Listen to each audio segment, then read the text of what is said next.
हर गुण मेरे बाप जी बख्शो गरीब निवाजे। मैं तो फूट कपूत हूँ कोई पिता को लागे।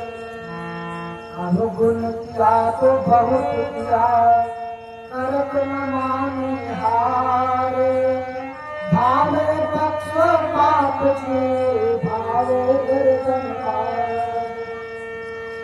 इन भावनाओं के साथ मैं अपने परमाराध्य गुरुदेव संत विष्णुबंधु जी के चरण में नतमस्तक करता हूँ और कोटि कोटि बार बंदगी करता हूँ। आज हम सब सभी सत्संग प्रेमीगण शिष्य समाजगण यहाँ पर उपस्थित हुए हैं। बंदी छोड़ संत सम्राट संत शिरोमणि सदगुरु कबीर साहब का प्राकट्य महोत्सव मनाने हेतु और सबों को हृदय से स्वागत। आप सब पधारे और हम सब मिल करके बंदी छोड़ संत सम्राट सदगुरु कबीर साहब का प्राकट्य महोत्सव एक जेठ को ही मना रहे हैं।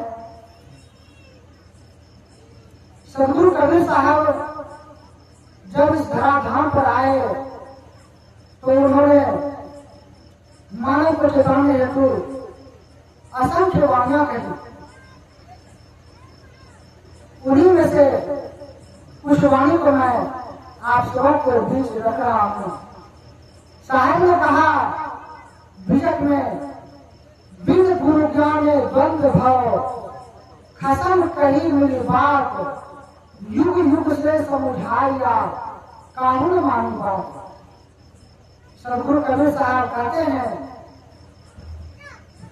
कि बिना गुरु के जो व्यक्ति संसार में है वह सत्य मार्ग में पहुंचना उसके लिए बहुत कठिन है, क्योंकि वह द्वंद्व में पड़ गए हैं और असत्य की राह पर जा चुके हैं और काल्पनिक देवी देवताओं के भ्रम में पड़कर भटक चुके हैं। और साहब सत्य भोज कराने हेतु चारों युवा में आते हैं जो कि खत्म है, परमात्मा है, पिया है वह सदगुरु कबीर साहब। संत मनुदास ने कहा चार दास से सदगुरु न्यारा अजरा अमर शरीर दास मनुख स्वरूप कदम खोजो खसम कबीर। वह खसम कबीर ही है और वही खसम कबीर चारों युगों में आते हैं और अपनी वाणियों के द्वारा समझाते हैं, किंतु लोग उनकी बातों को न समझ सके। कोई कोई बिरले हुए जिन्होंने उनके वाणी वचन को पकड़ा और कहा और फिर साहब के पुकार को सुनकर और साहब की से भक्ति में लगकर अपना आत्म कल्याण किया। साहब कहते हैं कहीं कबीर पुकार के सबका उन्हें विचार कहा हमारे माने नहीं क्यों छूटे संसार। सदगुरु कबीर साहब पुकार कर कहते हैं,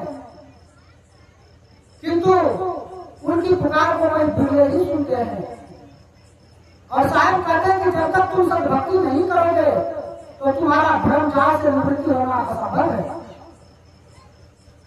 साहब कहते हैं तिमिर गया रवि उगते कुमति गई गुरु ज्ञान सुमति गई अति लोभ थे भक्ति गई अभिमान। अर्थात अंधकार जो है वह सूर्य के उदय होने पर चला जाता है और जब जीवन में गुरु ज्ञान का उदय होता है तो उसी प्रकार से अज्ञान का तिमिर मिट जाता है। किंतु जब जीवन में कुमति भरा हो तो बिना भक्ति के बिना गुरु भक्ति के कुमति जा नहीं सकता है, सुमति आ नहीं सकता है। और अगर जीवन में भक्ति है और अभिमान हो गया तो फिर उससे भी भक्ति चली जाती है। साहब बताते हैं कि अभिमानी कुंजर भयो निज सिर लिंगो भार ताको जबरा टूटी है लोहा करत विभाग। जो अभिमानी व्यक्ति होते हैं वह हाथी के समान मतवाले अहंकार में फूले हुए होते हैं। तो साहब कहते हैं कि उन्होंने संसार का सारा भार अपने सिर पर ले लिया है। वैसे भी आम जीवन में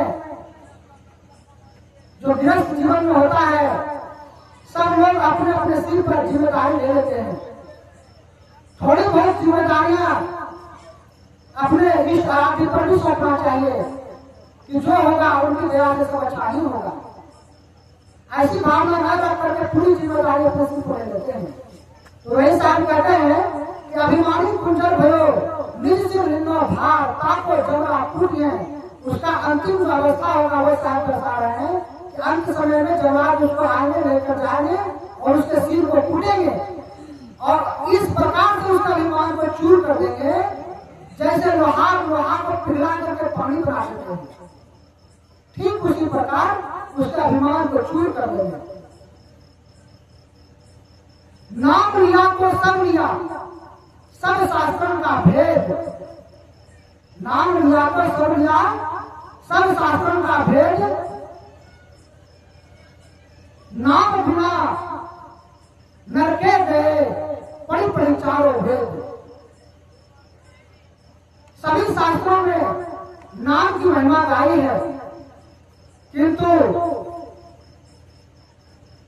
लोग नाम तक नहीं पहुंचकर अन्यत्र देवी देवताओं में भटक जाते हैं और वेद ने तो पूरा धर्मजाल फैला दिया है और वेद को पढ़ने वाले कभी नाम तक नहीं जा सकते हैं।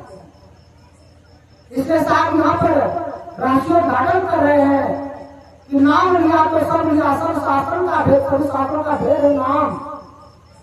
नाम बिना नरकेगा, जिसके जीवन में नाम नहीं है वह नरक में जाएगा। नाम बिना नरके गया पढ़ी पढ़ी चारों वेदों और चारों वेदों को पढ़ करके अहंकार में फूल करके और नरक में चले गए। साहब कहते हैं कि नाम बिना नर हो जाए कैसा बात मान को बरबा के साथ। जिसके जीवन में नाम नहीं है, गुरु से नाम दान नहीं लिए हैं और वह 700 में लेकर के उसका भजन नहीं करते हैं, तो वह ठीक उसी प्रकार होते जैसे खेत में आपने देखा होगा गोबरवा किला को, वह पैखाने की कुली बना करके इधर से उधर भुटकाते रहता है और फिर किसी के पाँव के नीचे आने पर उसकी मृत्यु हो जाती है।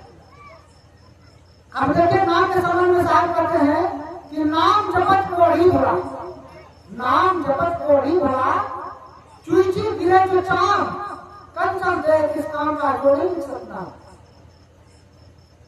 अर्थात साहब उस कोढ़ी व्यक्ति की प्रशंसा करते हैं जो कि गणित पुष्ट होने पर वह नाम पर नहीं छोड़ा। इतना दुख,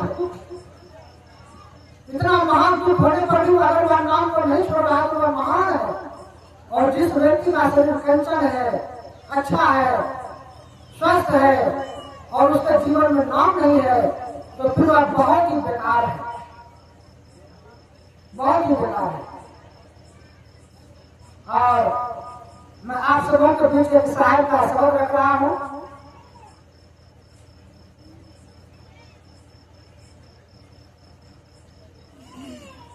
साहेब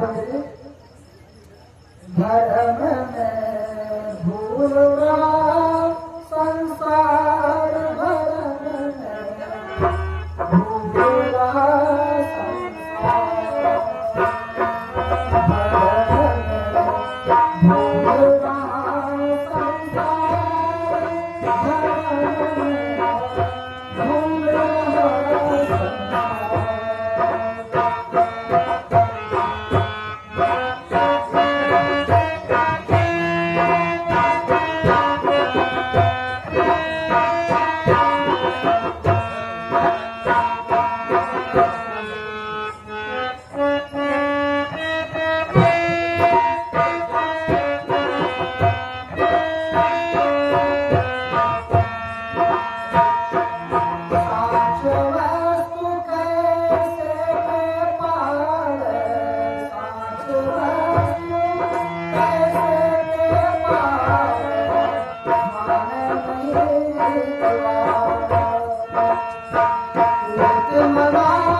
इस भजन के माध्यम से जीवों को चेताते हैं और उसके भ्रम जाल से निकलने की युक्ति भी बताते हैं। सदगुरु कबीर साहब कहते हैं कि भ्रम में भूल रहा संसार, सारे संसार के लोग भ्रम की खाई में जा गिरे हैं और उसे सत्य का कोई अता पता नहीं है। सात वस्तु कैसे के पारे माने नहीं तबाह। मन कभी विचार नहीं करता है कि सत्य वस्तु क्या है, उसकी खोज की क्या युक्ति है, इस पर कोई विचार नहीं है। आगे कहते हैं कीर्तन नाम जान बहुत खापे करता रहा नार, और मन की कल्पना के आधार पर अनेक देवी देवताओं को मन में बिठा करके और उसकी मूर्तियों के आगे विनती करता है, मिन्नत करता है। साहब कहते हैं एक दृष्टि चितवत नहीं तन में, और जिस परमात्मा ने इस तन को मंदिर को बनाया है इस ओर ख्याल नहीं करते हैं कि वह परमात्मा जो अपने द्वारा बनाए हुए मंदिर में ही विराजमान है, हमें अपने उनके बनाए हुए मंदिर में ही नहीं ढूंढना है। इस पर ख्याल नहीं करते और मनुष्य खुद चुना सुखी और सीमेंट बालू के मंदिर में जाकर उन्हें मूर्तियां बनाकर उसमें ढूंढते हैं, जो कि भ्रम है। और इस स्थिति में वह असली सृजनहार को नहीं पा सकता है। वेद पढ़े पर भेद न जाने कथनी कथे अपार, और वेद किताब शास्त्र को पढ़ करके और मिथ्या अभिमान में पढ़ करके और सत्य को न जान पाए और संसार के सामने झूठ मूठ की कथनी को परोसते हैं। आप न बूझे जगत बुझावे सूझे वार न पार, और अपने तो सत्य की खोज नहीं कर पाए और संसार को सत्य की राह बताने लगे। सदगुरु कबीर साहब कहते हैं कि वाह कहे कबीर वाह घट पर घट है कोई बूझन हार। जिसने ध्यान युक्ति करके और उस चीज को पा लिया है उसी के अंदर वह प्रकट हुआ है, वह नूर उतरा हुआ है और उसी की पूजा वंदना की जाती है। साहब यही शब्द में समझाते हैं, बताते हैं। इतना कहकर मैं गुरुदेव जी के चरण कमल में अपनी वाणी को विराम देता हूँ।